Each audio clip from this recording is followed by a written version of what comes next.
انسان کو پیدا کیا تو کیا جنوں کو نہیں کیا؟ کیا فرشتوں کو نہیں کیا؟ کیا یہ گیلیکسیز پیدا نہیں کی؟ کیا چاند اور سورج نہیں پیدا کیا؟ کیا ہماری زمین کے اوپر زندگی کی جو شکلیں ہیں، نباتاتی اور حیواناتی، یہ چرند ہیں اور پرند ہیں اور مچھلیاں ہیں، کس نے پیدا کی؟ سب کچھ اس نے پیدا کیا، لیکن اس کی کریشن کا کلائمیکس انسان ہے۔ سب سے بڑی اس کی تخلیق انسان،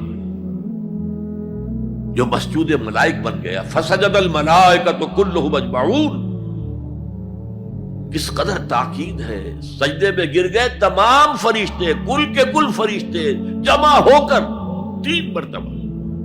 کہیں شبہ رہ جائے جبرائیل نے نہیں کیا ہوگا سجدہ یا اسرافیل نے، کلھم اجمعون۔ یہ انسان شاہکار ہے اللہ کی تخلیق کا۔ فرمایا ہے خلقتہ بیدیہ، اے ابلیس تو اس آدم کو سجدہ نہیں کرنا چاہتا جسے میں نے اپنے دونوں ہاتھوں سے بنایا۔ کیا معنی اس کے؟ اللہ کے 2 ہاتھ کیا ہیں؟ الا لہ الخلق والامر، 2 عالم ہیں، ایک عالم امر ہے، ایک عالم خلق ہے۔ عالم امر میں اللہ کے حکم کی تعمیل چشم زدن میں ہو جاتی ہے، انما امرہ اذا اراد شیئا فانما یقول له کن فیکون۔ اور عالم خلق میں وقت لگتا ہے۔ آم کی گٹھلی سے درخت تو بنے گا آم کا، لیکن کتنے سال لے گا؟ ماں کے پیٹ میں بچہ پرورش تو پائے گا، لیکن 9 مہینے لے گا۔ اللہ نے فرمایا کتنی جگہ پر میں نے آسمان اور زمین 6 دنوں میں پیدا کی۔ عالم خلق میں ٹائم کا ایلیمنٹ ہے، عالم امر میں کوئی ٹائم نہیں۔ عالم امر سے تعلق رکھنے والی صرف 2 مخلوقات ہیں، فرشتے اور انسانی ارواح۔ یسألونک عن الروح قل الروح من امر ربی۔ اور عالم خلق سے ہمارا یہ جسم ہے، حیوانی وجود ہمارا جو زمین سے آیا ہے، منہا خلقناکم وفیہا نعیدکم ومنہا نخرجکم تارۃ اخری۔ یہ یہاں سے آیا پھر یہیں چلا جائے گا، روح وہاں سے آئی اور وہیں لوٹے گی۔ انا للہ و انا الیہ راجعون، یہ ہمارا جسم تو نہیں جائے گا۔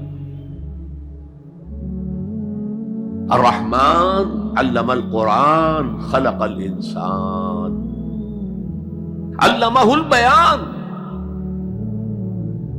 انسان کو جو صلاحیتیں دی اللہ نے، ان میں سب سے بڑی صلاحیت قوت بیان ہے۔ اس لیے انسان کو اہل منطق کہتے ہیں حیوان ناطق، بولنے والا حیوان۔ یہ اپنے آپ کو ایکسپریس کرنے کی صلاحیت ہے۔ یہ تمام صلاحیتوں میں چوٹی کی صلاحیت ہے۔ دیکھیے ہمیں آنکھیں دی ہیں، حیوانوں کی بینائی ہم سے کہیں زیادہ ہے۔ ایسے حیوان بھی ہیں کہ جنہیں لائٹ کی ضرورت ہی نہیں، بغیر روشنی کے دیکھتے ہیں۔ یہ باز اور شاہین بڑی بلندی سے زمین پر پڑی ہوئی سوئی کو دیکھتے ہیں۔ سماعت ہمیں دی تو بہت سے حیوانات کو ہم سے بہت زیادہ سماعت دی۔ آپ گھوڑے پر سوار جا رہے ہیں، آپ نے کوئی آواز نہیں سنی، گھوڑے نے سن لی ہے، اس کی کنوتیاں کھڑی ہو گئی، اینٹینا کھڑے ہو گئے۔ سوار کو معلوم ہوا کوئی خطرہ ہے، اس نے تو کچھ نہیں سنا تھا۔ پھر کتنے حیوان ہیں جو سونگنے کی قوت ان میں کتنی زیادہ ہے، ہر شے کو سونگ کر پتہ کرتے ہیں یہ ہمارے کھانے کی ہے کہ نہیں۔ اصل صلاحیت جو انسان کی صلاحیت ہے وہ قوت بیان ہے۔ آپ کو معلوم ہے بڑے بڑے وکیل ایک پیشی کے 5 لاکھ روپیہ لے رہے ہیں، کیوں؟ ان کے اندر بیان کی صلاحیت زیادہ ہے، تو مقدمے کو خوبصورتی سے پیش کر سکتے ہیں۔ ورنہ وہی قانون پڑھنے والے جو ہیں وکلا، وہ جوتی پٹخار سے پھرتے ہیں، کوئی ان کو پوچھتا نہیں۔ اسی طرح آپ کو معلوم ہے دنیا میں بڑے بڑے جو ڈکٹیٹر بنے ہیں وہ قوت بیان کی بنیاد پر بنے۔ ہٹلر کی فائری سپیچز اس نے کہاں سے کہاں اسے پہنچا دیا، لیکن اب ان چیزوں کو جوڑیے. الرحمن علم القرآن، یہ ایک جملہ بنا ہے. رحمان نے قرآن سکھایا. خلق الانسان، انسان کو پیدا کیا. علمہ البیان، یہ 3 ویلیوز ہیں جو 4 آیتوں میں آئی ہیں. آپ نے میتھمیٹکس میں یا ارتھمیٹکس میں پڑھا ہوگا ریشو پروپورشن کا قاعدہ، نسبت و تناسب. 3 ویلیوز دے دی گئی، یہ چوتھی تلاش کرو. وہ چوتھی ویلیو کیا ہے؟ دیکھو، اگر تمہیں کوئی قوت بیان اللہ نے دی ہے، اسے قرآن کو بیان کرنے میں صرف کرو.